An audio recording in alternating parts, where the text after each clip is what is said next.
Muy buenas tardes, chicos. Ahora sí vamos a ir comenzando ya mientras sus demás compañeros se van conectando.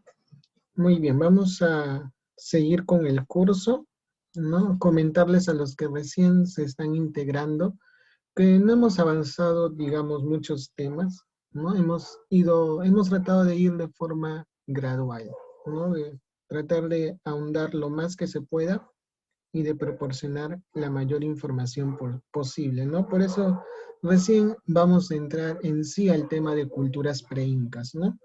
Ya hemos visto una que fue Chavín la semana pasada y hoy día vamos a ver otra más, ¿no?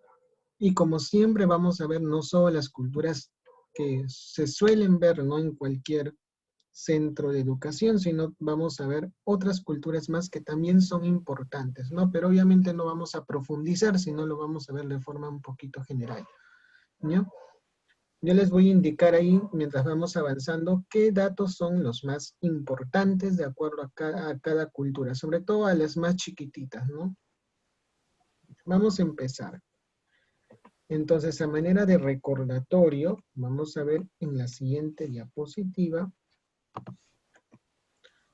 como siempre, nuestra línea de tiempo, ¿no? Esta va a ser la última clase en la cual vamos a ver esta línea de tiempo. A partir de la próxima clase ya la línea de tiempo va a cambiar, ¿ya? Vamos a estar con el tema ya de horizontes e intermedios, ¿no? Lo que está en la parte inferior. Pero a partir, perdón, hasta esta semana vamos a ver esta línea de tiempo, ¿no? A ver, a manera de recordatorio. Vamos a ver. Lo que está en la parte Lo que está en la parte superior, ¿ya? Vendría a ser, ¿no? La división propuesta por Guillermo Lumbreras, ¿ya? Él es un estudioso peruano, ¿ya? De nuestro país, compatriota nuestro, que propuso ese modelo de división de nuestra historia de los primeros años, ¿ya? Ahí hemos visto ya el periodo lítico, que es el primer periodo de nuestra historia, en el cual pues el hombre fue cazador, ¿no? Fue pescador, recolector, era nómade, troglodita y varias características que ya hemos estudiado. Luego viene el periodo arcaico en el cual el hombre va a ir evolucionando poco a poco, ¿no? Va a pasar a ser ya un hombre agricultor y ganadero, ¿no? Se va a producir lo que en Europa o lo que en la historia universal se conoce como la revolución neolítica, ¿ya? Pero en este caso se da a nivel del mundo andino. Luego viene el periodo formativo, que es lo que hemos estado viendo la anterior semana y la anterior de la anterior, ¿ya? El formativo se dividió en tres: inicial, medio y final. Ya todo eso es Guillermo Lumbreras. Y lo de abajo es John Rowe, ¿no? Como John Rowe para estos primeros años no hace una división específica, por eso no lo hemos desarrollado mucho. Pero a partir de la otra semana sí vamos a enfocarnos más en la división propuesta por John Rowe, ¿no? Porque nos permite entender un poquito más cómo es esto de horizontes e intermedios. Ya. Entonces, hoy día vamos a ver el formativo final, la última parte del formativo. Recordando, el formativo se dividía en tres: formativo inicial, medio y final. En el inicial hemos visto algunas culturas importantes que fueron las que existieron antes de Chavín. Ya, por eso el formativo inicial también recibe otro nombre: formativo pre-Chavín. En el formativo inicial hemos visto que la mayoría de culturas se ubicaban en una región de Ancash llamada el Valle de Casma, ¿no? Ahí hemos visto la cultura Quin, la cultura Pampa de las Llamas, ¿no? Asimismo hemos visto otras culturas como Garagay en Lima, Cunturhuasi en Cajamarca, las cuales van a continuar en el formativo medio, pero van a ser o van a convertirse en centros chavinoides, es decir, ya lugares secundarios. Chavín va a pasar a ser el protagonista en el formativo medio. Por eso el formativo medio también se llama formativo síntesis o simplemente Chavín, ¿ya? Y luego el formativo final obviamente se va a llamar formativo post-Chavín, ¿no? Justamente por eso acá dice formativo final o post-Chavín, ¿no? Es un sinónimo. ¿Por qué? Porque este formativo se va a dar cuando Chavín caiga, ¿no? Esto ya lo hemos explicado en la clase pasada, ¿no? Que Chavín decayó básicamente por el tema del fenómeno del niño. Recordemos que Chavín era un fenómeno religioso, ya no tenía un ejército, no era un imperio militar que a través de las guerras se expandía. No, simplemente a través de un elemento llamado la religión del terror. ¿Ya? A través de esa religión del terror, Chavín va a empezar a dominar gran parte del territorio peruano. ¿Ya? Muchos pobladores de diferentes, ¿no? Eh, partes del Perú van a empezar pues a migrar al centro de Chavín para buscar qué cosa, predicciones, ¿ya? Van a ir al oráculo de Chavín a consultarle, ¿no? Básicamente acerca del clima. ¿Y para qué era importante el clima? Para la agricultura, ¿no? Todo eso ya lo hemos explicado en la anterior clase. Por eso Chavín va a volverse un centro muy famoso en esa época, ¿no? Y muy reconocido, ¿no? Tanto es así que se convirtió no solo en un centro religioso para llevar ofrendas, sino también para intercambiar, ¿no? Tanto conocimientos como productos, no tanto el trueque como el intercambio cultural, ¿ya? Pero Chavín, ¿no? Como se basaba mucho en el tema de las predicciones, ¿no? Y justamente a raíz de este tema del fenómeno del niño que va a alterar el clima, los oráculos, los sacerdotes, que eran los que predecían el clima, van a empezar a fallar, porque el clima va a volverse un poco anómalo, se va a distorsionar y por eso las predicciones ya van a empezar a ser errantes, ¿no? Van a empezar a errar, a fallar, y por eso van a empezar a generar desconfianza por parte de la población, ¿no? Y por eso la población va a dejar de emigrar a Chavín, ya y Chavín va a caer en el olvido. Y luego de que Chavín esté decayendo, van a aparecer otras culturas que van a tratar de ser o de ocupar esa posición que Chavín está dejando. Y justamente son las culturas que vamos a ver hoy día, ¿ya? Tenemos acá la cultura salinar, ¿ya? Bueno, en la cultura salinar, como dice acá, se ubicó en la costa norte, ¿no? Entre los departamentos de Lambayeque, La Libertad y Ancash. Su centro principal fue Cerro Arena, pero también tuvo otros centros, ¿no? Centros me refiero pues ciudades, ¿no? Construcciones importantes de la época. Están pues Dos Cabezas, Tumbase y Cerro Dreja en el departamento de La Libertad y Dos Calabazas y Cerro Corbacho en Lambayeque, ¿no? Hasta ahí digamos que lo más importante que tienes que recordar pues es dónde se ubicó la cultura salinar, ¿no? Justamente en la costa norte, donde años más adelante se va a desarrollar una cultura que sí conocemos nosotros, que es la cultura moche. Entonces ahí radica la importancia de la cultura salinar, ¿ya? ¿Qué más? Fue estudiada por Rafael Larco Joyle, ¿ya? Y la cerámica, como podemos ver, pues sigue una tradición blanco sobre rojo. Es escultórica y erótica. Y acá tenemos que recordar eso también, que esta cerámica va a ser escultórica y erótica. ¿Por qué? Porque estas dos características se van a repetir en la cultura mochica. Ya la cultura mochica también va a tener una cerámica escultórica y erótica. ¿Ya? No van a ser los únicos huacos que van a construir los mochica, como vamos a ver la próxima clase, sino van a construir otros tipos de huaco, ¿no? Van a construir huacos inclusive patológicos, ¿no? ¿A qué se refiere un huaco patológico? Trataban de representar en la cerámica las enfermedades que podían padecer los mochica en esa época, ¿no? Básicamente era una cerámica en la cual ellos representaban su vida diaria, ¿no? Inclusive la palabra erótica nos hace ver pues que hasta relaciones sexuales representaban en su cerámica, ¿ya? Muy bien. Luego viene la economía, y acá en la economía también hay algo importante. ¿Por qué? Porque las culturas de la costa norte, que vamos a ver más adelante, como Mochica, como lo que es Chimú, van a desarrollar esta técnica llamada la técnica de las chacras hundidas, ¿no? Lo que también en muchos libros se indica como huachaque, ¿no? Es huachaque o chacra hundida, son sinónimos. Sin embargo, acá hay una palabrita importante, ¿no? Que quizás no muchos habrán escuchado, la palabra maamaes, ¿no? Es otro sinónimo de la palabra huachaque o de la palabra chacra hundida, ¿ya?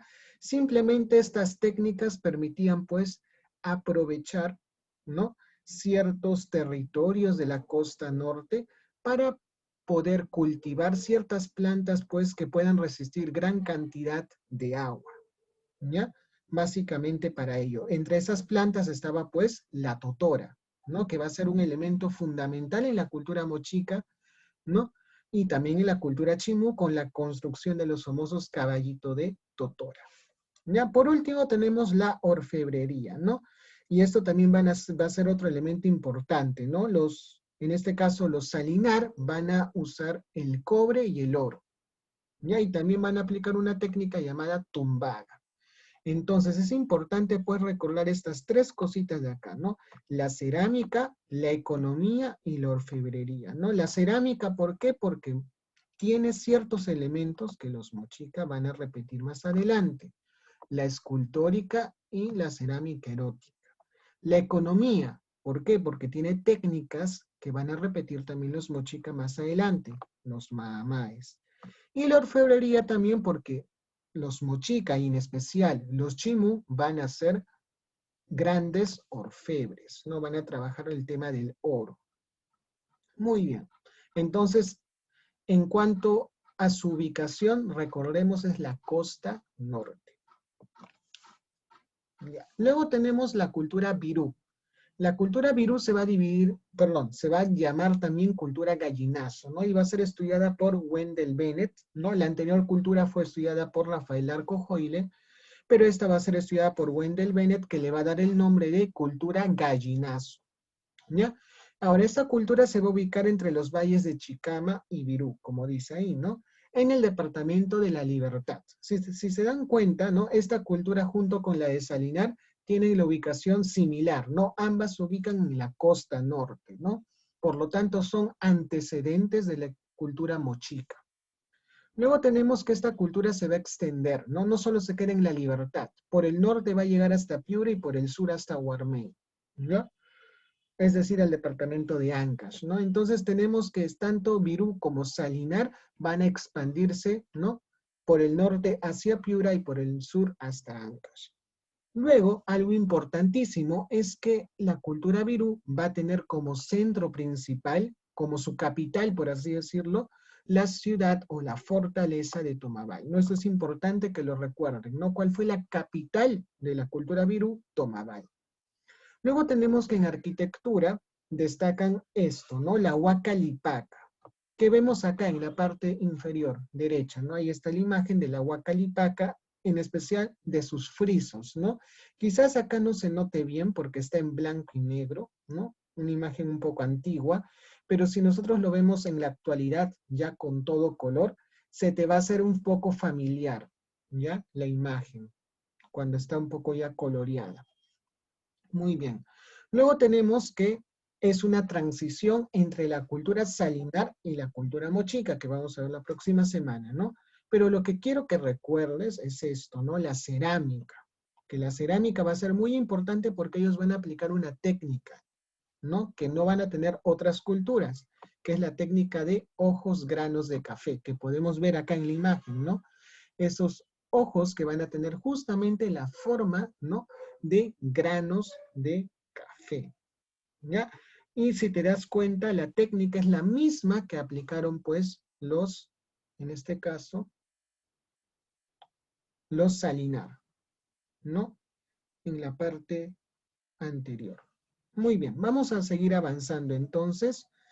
Muy bien, ¿no? Son culturas que se van a desarrollar en su mayoría en la costa norte, ¿no? Recordemos que el formativo inicial, la característica general eran que se desarrollaron en el Valle de Casma, ¿no? Pero acá en el formativo final, la característica principal va a ser que se van a desarrollar en su mayoría en la costa norte, ¿no? Pero no todas. Vamos a ver que van a desarrollarse en otros lugares. Como esta, por ejemplo, la cultura Pucará. ¿Ya? La cultura Pucará. Esta cultura se va a desarrollar en la meseta del Collao, ¿no? Y si nosotros recordamos un poco HP del colegio de años anteriores, una cultura importante que se desarrolló en la meseta del Collao fue Tiahuanaco. Por eso la cultura Pucará va a ser el antecedente o la transición entre Chavín y Tiahuanaco, ¿ya?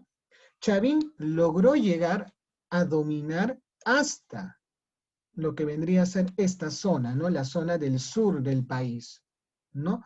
Pero cuando ya Chavín decayó, cuando ya Chavín entró a un periodo de decadencia, de ocaso, va a ser pues cuando Pucará va a levantarse, ¿no? Y va a existir hasta que aparezca años más adelante la cultura tiahuanaco. Por eso es una transición, ¿no? Desaparece Chavín, aparece Pucará, desaparece Pucará y aparece Tiahuanaco, ¿no? Y desaparece Tiahuanaco y años más adelante, ¿no? Aparece pues la cultura inca, ¿no? Pero antes que aparezca la cultura inca, unos pueblos, en especialmente los pueblos aymaras, van a empezar a conquistar ciertas ciudades, ¿no?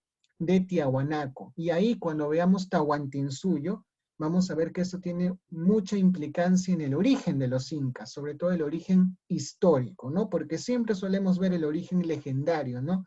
La leyenda de los hermanos Ayar, de Manco Cápac y Mama Ocllo, pero hay también un origen histórico, ¿no? Que justamente tiene que ver con Tiahuanaco. Esta cultura va a ser estudiada por Luis Valcárcel, ¿de acuerdo? Y va a ser pues descubierta por Pedro Cieza de León. Recordemos que Pedro Cieza de León va a ser un cronista, ¿de acuerdo? Un soldado español que en su mayoría va a descubrir casi todas las culturas del Perú. ¿Ya? Por ejemplo, Chavín la descubrió Pedro Cieza de León, pero simplemente la descubrió, no la estudió a profundidad, ¿no? Por eso, si hablamos de Chavín, ¿a quién más recordamos? A Julio César Tello. Igualito, si hablamos de Pucará, al que más vamos a recordar es a Luis Valcárcel, porque fue el que se dedicó más tiempo, más esfuerzo, con más ahínco a estudiar esta cultura. Ya simplemente Pedro Cieza de León fue el primero, por así decirlo, que dio noticia de la existencia de esta cultura en sus crónicas, ¿no? Y ahí quedó, nada más. No hubo un estudio científico a profundidad sobre esta cultura. Ahora, ¿qué tenemos que recordar? ¿Cuál es lo más importante? La litoescultura, ¿ya? Y si yo digo litoescultura, hay otra cultura que también destacó en litoescultura, justamente fue Chavín, ¿ya? Fue Chavín. Ahora, ¿en qué destacó esta cultura? Básicamente en lo que ven acá, ¿no? En la parte derecha. ¿Cómo se llama esta escultura? Se llama, en el idioma pues de Pucara, se llama Hatan Nakak, o en español se llama el gran degollador, ¿no? Como ven ahí, se representa un soldado en piedra, ¿ya? Y en su mano, ¿no? Que tiene una cabeza trofeo, por así decirlo, ¿no? Una cabeza a manera de trofeo, ¿no? Por eso recibe ese nombre, ¿no? El gran degollador, o también por ahí aparece pues el gran decapitador, ¿ya? Sin embargo, hay otras esculturas importantes, ¿no? El devorador, por ejemplo, ¿no? Que es una representación de una pequeña cabeza, ¿no? Que justamente está devorando, ¿no? A manera de caníbal lo representan al devorador. Luego tenemos el guerrero Pucará, que es similar a la imagen que ven ahí, ¿ya? O hay otra escultura llamada la estela de los felinos, ¿no? Y otra la estela del sucho, ¿no? Recordemos que el sucho es un pez, pues, abundante en la zona del Collao, ¿no? En la zona del Titicaca. Y si se dan cuenta, acá mencioné una palabrita que mencionamos en la cultura chavín, felinos, ¿no? Entonces, hay varias cosas, pues, que están presentes, perdón, que estuvieron presentes en Chavín y que están presentes en estas culturas, ¿no? Por lo tanto, ¿cuál es la conclusión?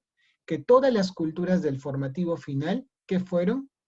Fueron culturas con influencia chavinoide. Vamos a tener que todas estas culturas van a tener influencia, la marca Chavín en su sangre, por así decirlo, ¿ya? Van a tener influencia de la cultura Chavín, de su religión, de sus manifestaciones culturales. En economía, como ellos vivían en una zona bien difícil, ¿no? Porque el clima es extremo, ¿no? Tanto en frío como en calor, ¿no? En el día hace un calor tremendo y también en la noche, pues, por el contrario, hace un frío, pues, bajo cero. En ese sentido, pues, es necesario manejar técnicas tanto agrícolas como hidráulicas para permitir, pues, que se puedan cultivar ciertos productos, que se puedan domesticar ciertos animales y no morir de hambre, ¿ya? Porque es una zona bien difícil para poder practicar actividades económicas, ¿no? No es como la región Quechua, por ejemplo, que es una región óptima para aplicar actividades, pues, de todo tipo. Pero esta zona, pues, es una zona que está a una altura considerable y eso hace que las actividades se vean limitadas, ¿no? En ese sentido, pues, los tiahuanaco aplican ciertas técnicas para poder hacer frente a esos desafíos, ¿no? Tenemos los canales, ¿no? Los canales, por ejemplo, los chavín también aplicaron canales, ¿no? Ahí vemos otra influencia de Chavín. Tenemos la parte de los andenes, ¿no? Y acá una palabrita importante quizás es la palabra patapata, ¿no? Es un sinónimo de la palabra andenes, ¿no? Ahí está mal escrito, ahí dice Andes, debe decir andenes, ¿ya? Un sinónimo de andenes es patapata, ¿ya? Básicamente en el lenguaje de la zona. Y también, y si se dan cuenta, normalmente cuando mencionamos la cultura tiahuanaco, mencionamos en sus características que aplicaron la técnica del guaruguaru, ¿ya? Sin embargo, ¿ya? Esta técnica ya fue aplicada con anterioridad, ¿por quién? Por la cultura pucará, ¿no? Los guaruguaru o camellones, ¿no? Que cuando veamos cultura tiahuanaco lo vamos a explicar, ¿no? ¿En qué consiste, no? Básicamente es generar un clima, un microclima, para que los cultivos no mueran, ¿de acuerdo? En el frío. Porque los cultivos, si tú los cultivabas por cultivar, se morían pues por las heladas, que es lo que más abundaba en la zona. Otra técnica fue pues el control vertical de pisos ecológicos. ¿Y esto a qué se refiere? Si nosotros pensamos en la meseta del Collao, es sierra, región andina. Pero los Pocará no solo se quedaron allí, bajaron a la costa y bajaron por su mano derecha hacia la selva. O sea, controlaron varios pisos ecológicos, es decir, explotaron los recursos a diferentes alturas, ya tanto a nivel del mar, tanto a nivel de la región Yunga, y así vamos subiendo, ¿no? Todas las regiones que tú ves en el tema de 8 regiones naturales del Perú. Ya, eso fue lo que aplicaron, ¿no?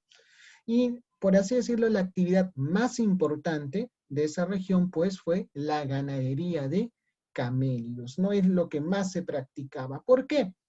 Porque como esa zona es bien fría, normalmente no crece cualquier producto. El producto que por excelencia está aclimatado, está adaptado a esos climas y crece con facilidad son los pajonales, ¿no? Básicamente una plantita llamada ichu. ¿Y eso para qué sirve? No le sirve al humano, le sirve a estos animales llamados camélidos. Por eso, este ambiente, por así decirlo, es un poco más propicio para la ganadería que para la agricultura, ¿ya? Por eso la mayoría de culturas que se van a ubicar acá en la zona del Collao, en la zona de Puno, ¿ya? Van a practicar en su mayoría ganadería. Sin embargo, también van a practicar agricultura, pero van a tener que aplicar pues canales, camellones, andenes, ¿no? Para poder hacer frente a ese clima adverso. Por otro lado, también debemos recordar la cerámica, que fue polícroma, ¿ya? Con el predominio del color rojo, como vemos acá, ¿no? Miren esa cerámica. ¿Y qué vemos en su cerámica? Otra vez, la imagen de un felino, ¿no? Como vemos que siempre está presente, ¿qué cultura? La cultura chavín, que es una cultura, pues, que prácticamente idolatra al felino, ¿no? En especial al jaguar. Tanto es así que en su escultura principal llamada Lanzón Monolítico, se llama el dios que está ahí, Dios Jaguar, ¿no? Entonces ahí vemos pues cuán relevante fue Chavín en la cultura pucará. ¿Ya? Por último, arquitectura, una pirámide escalonada llamada Calasasaya, ¿no? Que los tiahuanaco también van a reproducir años más tarde. Entonces, en resumen, ¿qué debes recordar de la cultura pucará? Lo más importante, la cerámica, que vemos acá, que es una cerámica en su mayoría de color rojo, ¿no? Con representaciones de felinos en su mayoría, y la litoescultura, que fue lo más importante, ¿no? Con, con esta muestra que vemos en la imagen que se llama el gran degollador. ¿Ya? Eso es lo más importante básicamente. Obviamente recordar que Pucará Si me preguntan, ¿fue la transición entre qué culturas? Entre Chavín y Tiahuanaco. Muy bien, ¿no? Y que no solo se quedó en Puno, ¿no? Sino se expandió hacia Moquegua por el norte y hacia Tarapacá por el sur. Muy bien. Otra cultura importante va a ser la cultura Vicus. La cultura Vicus también se va a desarrollar en la costa norte, ¿ya? Al igual que Salinar y al igual que Virú Gallinazo, ¿no? Entonces tenemos tres culturas que se desarrollan en la costa norte, ¿ya? Vuelvo a repetir, formativo final en su mayoría, donde se desarrolla en la costa norte, ¿ya? ¿En qué departamento? Básicamente en el departamento de Piura y La Libertad, ¿ya? Por ejemplo, Vicus, su centro principal se ubicó en Piura, ¿no? ¿Cómo se llamó su centro principal? Cerro Vicus. Pero las dos cosas fundamentales que tienes que recordar son estas que ves acá y que están en las imágenes. Tumbas, no en forma de botella, no en forma rectangular, como vamos a ver en un ratito con la cultura Paracas, sino en forma de ¿qué? De bota, ¿ya? Yo sé que quizás algunos acá nunca lo han escuchado, pero sí, hubo una cultura que edificaron sus tumbas en forma de bota, ¿no? Como vemos ahí en la imagen, ¿no? Ahí está claramente la forma de bota. Y otra es la cerámica, ¿no? Si en Historia Universal, en la época del Paleolítico, ¿no? Paleolítico superior en este caso, los Homo sapiens en la parte artística no solo pintaron las cuevas, sino tallaron, ¿no? Las Venus paleolíticas, ¿no? Allá en Europa, años atrás. En Perú también tuvimos nuestras Venus, pero esas Venus se van a llamar Venus de Frías y no van a ser de madera, como solían ser en Europa en esa época, no de piedra, sino acá van a ser de oro puro, ¿no? ¿Y quiénes van a hacer, van a tallar estas muestras llamadas Venus de Frías? Van a ser los vicus, ¿no? Y ahí está en la imagen qué es una Venus de Fría, ¿no? La representación clara de una mujer, ¿no? En su totalidad, a cuerpo completo, ¿no? Pero totalmente tallada ¿en qué? En oro. Ya eso van a ser las Venus de Frías, ¿no? Entonces, ¿qué es eso? Metalurgia, trabajo de metales, ¿ya? Y como ven acá, la cerámica tiene las mismas características que Virú y que Salinar. ¿Cuáles eran? La técnica del blanco sobre rojo y la pintura negativa, ¿no? Que son técnicas aplicadas, pues, por los ecuatorianos, ¿no? Por las culturas de Ecuador. Muy bien. Ya. Antes de poder cortar, vamos a cortar y vamos a volver a ingresar, ya como lo hemos estado haciendo desde la última semana. Ya antes de hacer eso, vamos a terminar con esta última parte, para ya cuando regresemos a hacer Paracas, ¿ya? ¿Qué debemos recordar? Hubieron otras culturas del formativo, ¿ya? Está la cultura Cupisnique, que fue la clásica cultura de Rafael Larcojoyle, ¿no? La semana pasada hemos visto que hubieron teorías del origen de la alta cultura peruana. La teoría autoctonista planteada por Tello, la teoría inmigracionista planteada por Max Uhle, ¿no? Y entre todas esas teorías que hemos revisado, hubo una teoría llamada la teoría autoctonista costeña, que fue planteada por Rafael Larcojoyle. ¿Y qué decía esta teoría? Que la primera cultura de nuestro país, la que dio origen a todos los demás, y que inclusive fue antes que Chavín, fue Cupisnique. ¿Ya? Eso es lo que planteaba Rafael Larcojoyle. Sí, Tello decía que la cultura matriz era Chavín, no. Por el contrario, Rafael Larcojoyle decía, proponía, pues, de que Cupisnique era la cultura matriz de nuestro país. ¿Ya? En ese sentido, pues, Cupisnique va a destacar por dos cosas, que justamente es lo que puse ahí en las dos imágenes de la parte de abajo. Por esa cerámica, un poquito, ¿no? Media rara, que se llama el contorsionista, así se llama la cerámica, ¿ya? Y por esta representación que vemos acá, ¿no? Que parece una cabeza gigante, ¿no? Pero que también tiene brazos, ¿ya? Y en los brazos van a sostener bastones, báculos. Y si nosotros recordamos y retrocedemos en las clases pasadas, hubo un dios que tenía también báculos en las manos. Fue la cultura chavín, en su famosa Estela Raimondi, que representó a un dios que también tenía báculos en las manos. O sea, vemos que también Chavín, pues, tiene cierta relación con la cultura cupisnique, ¿ya? La cultura cupisnique, si nosotros lo ubicamos en una línea de tiempo, es cierto, fue antes que Chavín, coexistió con Chavín y desapareció antes que Chavín desaparezca, ¿ya?